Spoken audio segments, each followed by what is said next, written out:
Hi everyone, it's Alia. Welcome back to my channel. I am here again today to share my latest quilted cover junk journal. This one I did a little bit differently, as you can see, or maybe you can't see. I put, no, I didn't put cats. Sorry. Hold on. When I did the cover, I put some felt underneath, and then each square is like a little bit puffy when it was sewn in from the felt. So I wanted to try that to see what would happen, see if it worked, and it did. So let's get in and see this one. It is a very chunky one. Here, let's see if we can open that up. So that is the cover, and it's hard to see with the background that I have down here. I hold it up a little. And I don't know if the light is very good either. It's kind of a dreary day outside. So that's the cover. And like the other ones, the inside I backed with pattern paper from the marvelous English Rose Garden collection. I almost forgot the name of it for a minute. And I'm almost completely finished with the first because I bought two of them. So the first one is almost, I think I have 2 sheets left, or maybe 3 sheets. So I've done very, very well. All right, so this one, let me get something to use as, oh, that's too long. I'll try this one. Okay, so we have a little tag here. So on the first page, this is a little glassine bag that I tea-dyed. And then I only glued it down on this side and this side, so that way you can tuck something here, but also you can tuck something in the little pocket here. So 2 places, there and here. And then I just did a little bit of layering. I have a coffee dyed doily underneath. Here's one of the Tim Holtz die cuts, some different laces, material, little rickrack under there, and a little flower. So I thought that was nice and busy looking. And here we have, this is like not a full sheet because it doesn't go all the way up and down, but some tea-dyed graph paper. And then I did a little layering. I had a vintage book page, a little bit of lace trim, and then another die cut from Tim Holtz. And here's the paper that I made. Well, I didn't make the paper. What I should say is I had a piece of just white 8.5 by 11 paper, and I drew the lines on it and then photocopied it for front and back, and then tea-dyed it. And then here's a little coffee filter that I tea-dyed also. Okay, and here, I'm not exactly sure why I put pockets on both pages. Sometimes when I put the pages together, I switch things around before I stick them down. And I flipped through, and I didn't remember seeing these two together, but, you know, that's okay. You have a pocket on this side and a pocket on that side. And this one, it just has some lace here with some buttons and some fabric. And then this one, some burlap ribbon, some eyelash trim that I got from my friend Danny. Thanks, Danny. And it's kind of like a ribbony lace thing with a button on top. So there's that. And it's funny because I'm not always sure how to use eyelash trim. I see people use it, and it makes their journals look really good. And then I try to use it, and sometimes I take it off because I'm like, that doesn't look very good. Or in tags, and I don't know. But I'm going to try to use more just because I love it. It's just so cool, and I want to incorporate it more. So hopefully you'll be seeing more eyelash trim. Okay, oops. Next page here. I have these 2 pieces of note paper, and this is some of the note paper that my oldest son over the summer went to Germany with my mom and my sister and my nephew, and they went to the Mozart Museum, and he had gotten this notepad paper for me. It came in, you know, just like a little pack, and I thought it's the coolest stuff. So what I did is I took two and sewed them together to make a little pocket. So you have a little tuck spot right in there to put some stuff, and then I left this blank so you could maybe journal on here, or, you know, if you had tickets to something or some memorabilia that all fit in here, you could write, you know, a little bit about it and then put all the stuff inside there. So I thought that was fun. And then there's also room on the back to write as well. And here again is some more tea-dyed graph paper. And on the bottom I have some lace and then another Tim Holtz die cut.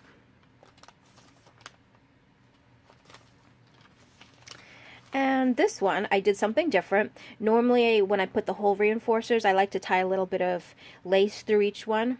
This time what I did was I put some little ribbon all the way through on the front and the back, just to make it look a little nicer. And I did glue it down right in the center, so it's not, it won't, you know, flop around, but it is open under here and here.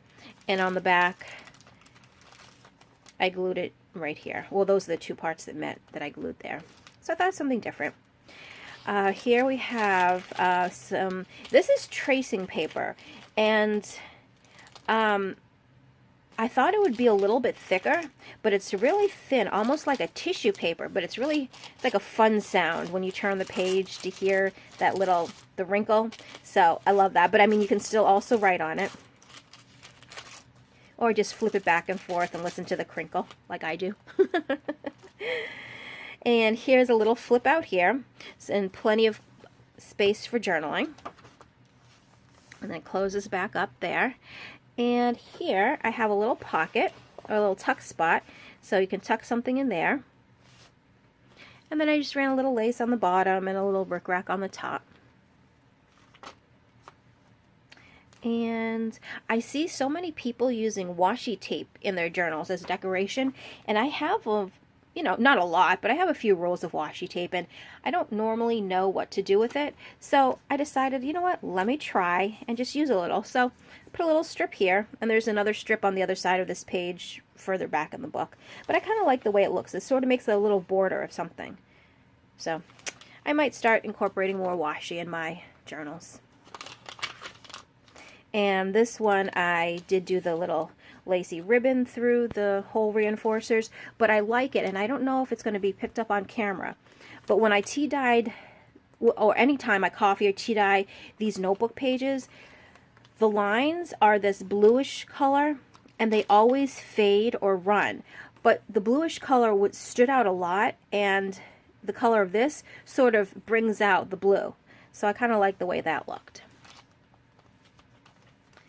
And then here we have a little side tuck to keep stuff in, and another tea-dyed doily with a really pretty pattern on it.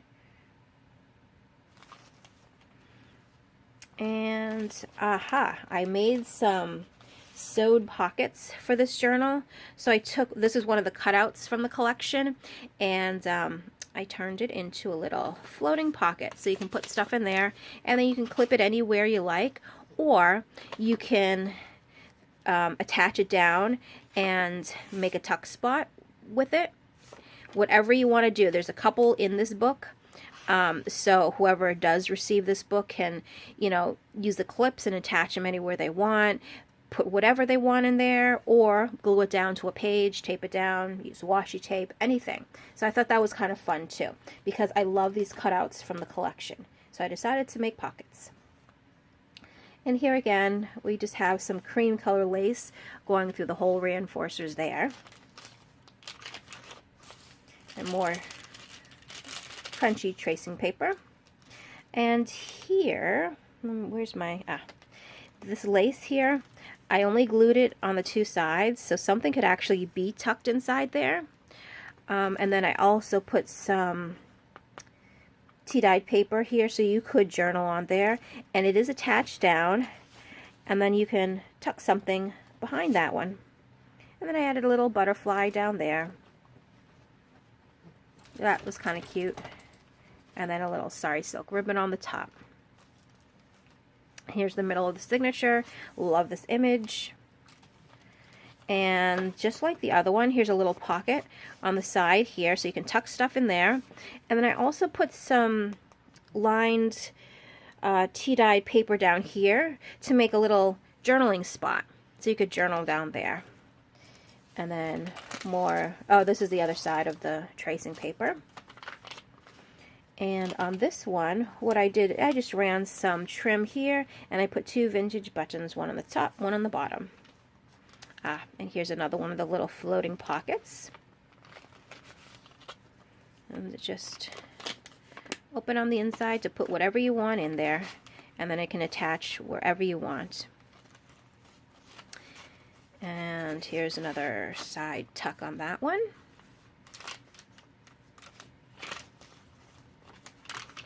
And here's some more washi. That's the other side of the earlier sheet. So I put this one on the top. And another tuck, not tuck, another floating pocket. I don't think I need to take it off, as we all know. It opens right here. You can put stuff inside. And this one is actually a little bit bigger. Hold on. Yep, so this one, you see how the edge, there's like just a tiny border around this one. And I think, yep, tiny border around this one. And then I made a few that had a little bit of a larger border, so it can hold something bigger inside. So I just wanted to do 2 types. Piece of tracing paper. And here, I ran the ribbon this way this time, up and down. And then I put this and this ribbon went really, really well together. And I like the way this one turned out. So that, and here's the other side of that paper pocket that I made. And a little tuck there, and then I just added some lace trim there. And this is the same trim. This is the one that closes the book. And here we have a little flip out and plenty of journaling space, but also a little pocket here. And then on the bottom I had just some paper flowers, some rickrack, and I stuck a little button in the middle. And then that folds back in. And coffee doily. And okay, so here's another one of the larger pockets. Then a little trim up here with a 2. And this one is a corner tuck, as you can see. And then I just did a little bit of layering. So I had a coffee dyed doily there, and then I ran just 2 different ribbons on the bottom, just so it didn't look so plain, kind of jazzed it up a little bit. And that is the end. And there's a nice coffee stain tea stain right there. And then the back. So this is my newest quilted creation that wants to pop open, and let's just let it. So that will be available in my Etsy shop. All the information will be in the link, not in the link, in the description box below. Sorry, it is still kind of early.